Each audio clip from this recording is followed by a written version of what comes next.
Jelang Hari Raya Idul Adha, penjual bumbu dapur di Pasar Pamos, Cendrawasih, Kecamatan Mamajang, Kota Makassar, mulai kebanjiran pembeli. Sejumlah jenis bumbu seperti bawang merah, bawang putih, jahe, kunyit, hingga cabai besar menjadi komoditas yang paling dicari warga. Vika, 30 tahun, seorang penjual bumbu yang ditemui di pasar, mengungkapkan bahwa permintaan bumbu mengalami peningkatan terutama saat hari-hari besar seperti Idul Adha. Menurutnya, dalam sehari-hari rata-rata ia bisa menjual 15 hingga 20 bungkus bumbu dapur dengan harga bervariasi.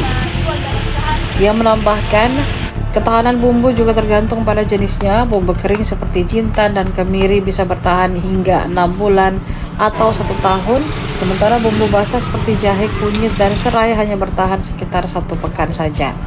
Meski begitu, Vika mengaku hampir tidak pernah mengalami kerugian akibat bumbu yang busuk atau terbuang sia-sia. Vika menambahkan sudah lama menekuni usaha jualan bumbu dapur ini sebagai sumber penghasilan utama. Download Tribun X sekarang, menghadirkan lokal menjadi Indonesia.